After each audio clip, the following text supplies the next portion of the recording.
बिस्मिल्लाहिर्रहमानिर्रहीम। अस्सलाम वालेकुम जी फ्रेंड्स, मैं उम्मीद करता हूँ आप ठीक ठाक होंगे। इंशाल्लाह मैं भी ठीक अल्हम्दुलिल्लाह। तो नाज़रीन, पिछली वीडियो में मैंने आपको बताया था कि यूरागोए आप किस तरह जा सकते हैं।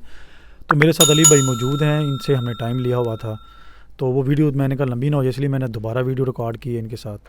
तो पिछली वीडियो में अली भाई ने हमें बताया था कि यूरागोए का वीज़ा किस तरह लिया जाता है। वो भी आपको सारी इन्फॉर्मेशन आप पिछली वीडियो में देख सकते हैं। अगर आपको नहीं मिल रही तो ऊपर ये सजेशन में आपको पॉपअप बटन दबाएं, वहाँ से वीडियो मिल जाएगी। तो बहुत शुक्रिया आपने हमें टाइम दिया। तो अली भाई आप हमें ये बताएं, आपने पिछली वीडियो में बताया इस तरह की आपकी फ़्लाइट मिस होगी, दोबारा फिर आपको फ़्लाइट लेनी पड़ी, आपने दोबारा फ़्लाइट लेके अब आप पहुंच गए यूरागोए। यूरागोए एयरपोर्ट पे पहुंचे तो इमिग्रेशन वालों ने आपसे क्या क्वेश्चन? उनका एक नॉर्मल क्वेश्चन ये था कि आपको यहाँ पे किसने इनवाइट किया है।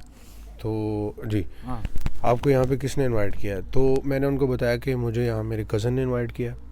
उन्होंने पूछा वो यहाँ पे क्या करते हैं, जो जनरल सवाल होते हैं इमिग्रेशन के। तो मैंने बताया कि वो इधर डॉक्टर हैं और मुझे स्ट्रेट अवे उसने एंट्री दे दी। और उसने मुझे पूछा कि आप कितने दिनों के लिए यहाँ रहने के लिए आए हैं। तो मैंने उसको अपना प्लान दिया, जो मेरे पास टिकट थी, मतलब 10 दिन मैंने रहना था वहाँ। तो उसने मुझे आप गए थे 10 दिन के लिए क्योंकि आपकी जॉब थी, जारी बात आपने वापस आना था। तो अनफॉर्चुनेटली आपके साथ हो गया कि वहाँ पे कोरोना वायरस आ गया और फ़्लाइट्स बंद हो गई।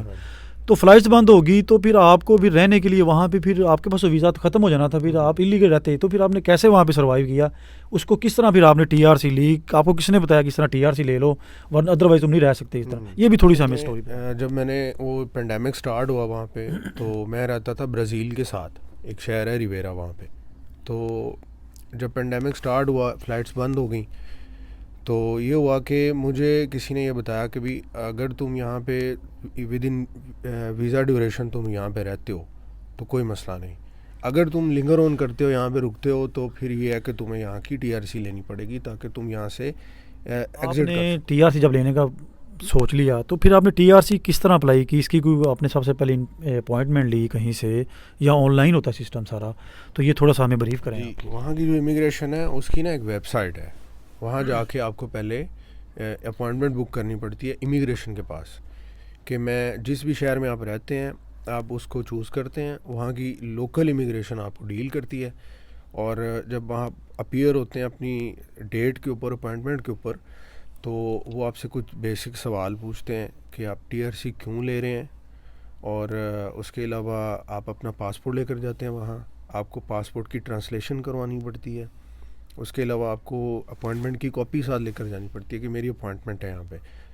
वहाँ की करेंसी में 3,000, वहाँ की करेंसी में 3,000 उसकी फ़ीस है। वो डॉलर्स में कोई 50 या 55 डॉलर बनते हैं, 60 के करीब बनते हैं।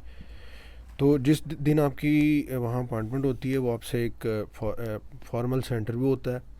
और जब आप उसको चेक कर जाते हैं इंटरव्यू को, यानी कि क्लियर कर जाते हैं, पास हो जाता है आपका इंटरव्यू, तो वो आपको फिर एक डॉक्यूमेंट देते हैं जिसके ऊपर स्पेनिश में आपकी सारी डिटेल लिखी होती है।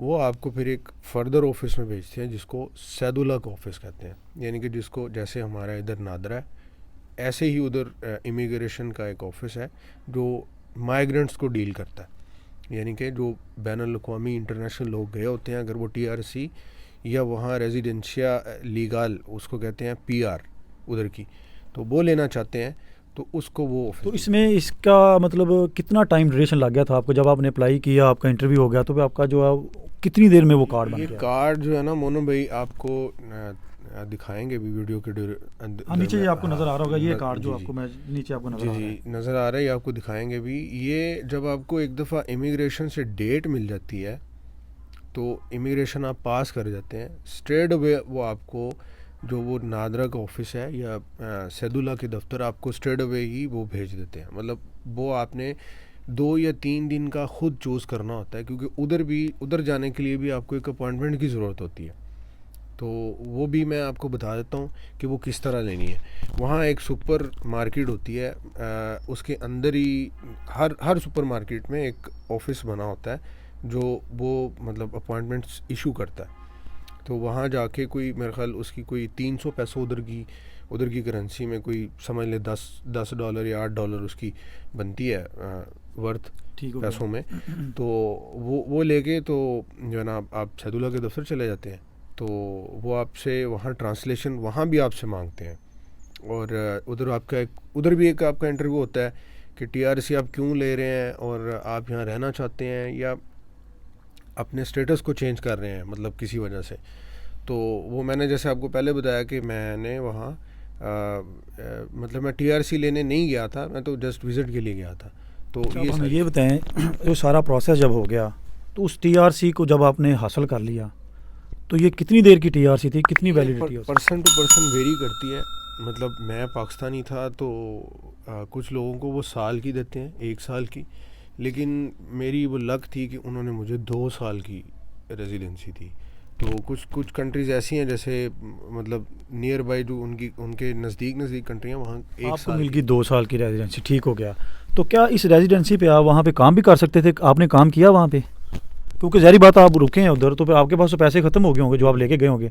तो आप फिर आपको 6 माह 7 माह लगे फ़्लाइट्स खुलते फिर आपने वहाँ से काम किया, तो काम के क्या वहाँ जो हालात हैं? है, एक तो सबसे बड़ी बात यह है कि आपको वहाँ लैंग्वेज आनी चाहिए, क्योंकि मुझे तो इतनी नहीं आती थी। तो फिर भी मैंने वहाँ सर्वाइवल के लिए काम किया।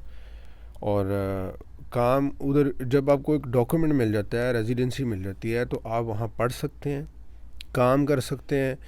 वहाँ आपका जो हॉस्पिटल के जितने भी वो मतलब आपकी मेडिकल का हर चीज़ जैसे उधर के सिटीज़न के हक होते हैं या मतलब उनको राइट्स होते हैं, उसी तरह जो सैदुल्ला बंदा मतलब है, जिस बंदे के पास सैदुल्ला है, वो काम कर सकता है, रह सकता है, खा पी सकता है, वहाँ हर काम कर सकता है जैसे सिटीजन हैं वहाँ। अच्छा, इसका मतलब है उस कार्ड पे आप वहाँ पे सारा कुछ कर सकते हैं, रह भी सकते हैं। तो अब मेरा ख्याल है आप 2 साल में जब मर्जी आए जाएं, ये मल्टीपल होता है ना ये इसका एक कंडीशन होती है कि आपको जब मतलब ये आप इशू हो जाता है तो आप एग्ज़िट करते हैं, तो आपको 1 साल के ड्यूरेशन के अंदर दोबारा एंट्री करनी होती है। तो ये 1 साल के लिए वैलिड होता है, 1 साल के लिए वैलिड होता है। तो इसको जब आपने वहाँ से एग्ज़िट किया यूरुग्वे से, तो वहाँ से उन्होंने आपको री एंट्री के लिए कोई पेज दिया हो कि आप इस पेज को साइन करें या इसकी कोई फ़ीस हो?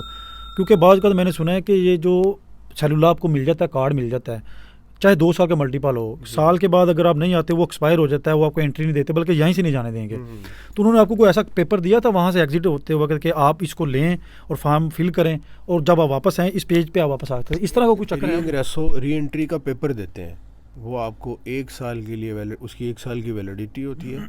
और वो पेज भी आपको स्क्रीन के ऊपर नज़र आ रहा होगा, तो वो आप देख सकते हैं। वो स्पेनिश में है लेकिन उसको आप पढ़ सकते हैं।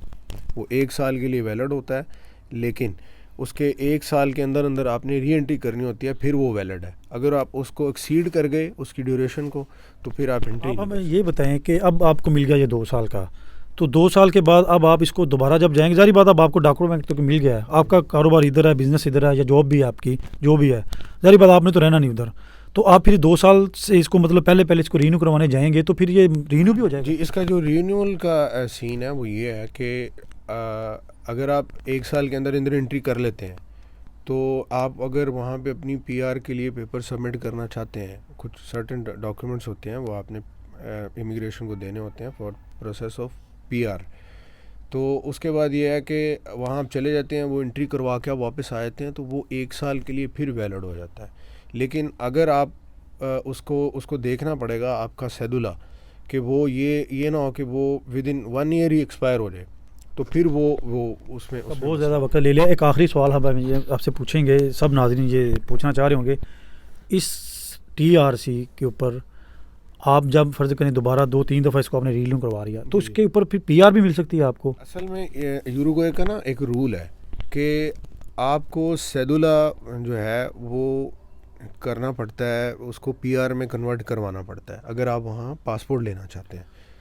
तो उसका एक प्रोसेस है कि आपको सैदुल्ला रखते हुए, यानी कि आपके पास सैदुल्ला है और आप पीआर लेना चाहते हैं, तो आपको कुछ डॉक्यूमेंट्स हैं वो सबमिट करने पड़ते हैं। ठीक है, जब आपकी पीआर आ जाती है तो उसमें कोई 2 या 3 साल का टाइम होता है कि पीआर आपकी रहती है आपके पास, और आपका फिर पासपोर्ट जो है वो ड्यू हो जाता है।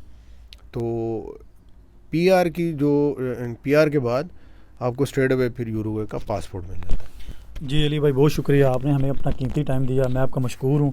तो जी नाज़रीन, ये थी आज की वीडियो। मैं उम्मीद करता हूँ इंशाल्लाह आपको काफ़ी इससे हेल्प मिली होगी, काफ़ी इन्फॉर्मेशन मिली होगी, क्योंकि आपको ये मैंने इसीलिए अली भाई का इंटरव्यू दिया है लेके, ताकि क्योंकि ये गए थे, ये वहाँ पे फंस गए, फिर इन्होंने वहाँ से टीआरसी ली, फिर इन्होंने वहाँ पे काम किया, ये सारी वीडियो आप देखें, और फिर वापस आए, फिर वापसी पे इन्होंने जो एयरपोर्ट पे इमिग्रेशन वालों ने इनसे साइन करवाया कि दोबारा ये री एंट्री भी कर सकते हैं। तो अब इनके पास 2 साल की है टीआरसी, तो ये जाएंगे दोबारा इंशाल्लाह, ये 10 दिन के लिए भी दोबारा जाएंगे, उसको रीन्यू करवा के आएंगे। ये ऐसे करके ये अगर पीआर ले लेते हैं तो बड़ा फ़ायदा। तो इंशाल्लाह मैं इंशाल्लाह दोबारा आपसे फिर नई वीडियो के साथ दोबारा मिलते हैं। अगर आपको मेरा चैनल पसंद आए, इसको सब्सक्राइब करें, अपना अपने अहल वयाल अहल मोहल्ला का बहुत ज़्यादा ख्याल रखिएगा। तब तक के लिए इंशाल्लाह इजाज़त, दोबारा मिलते हैं नई वीडियो में नए टॉपिक के साथ। अस्सलाम वालेकुम व रहमतुल्लाह।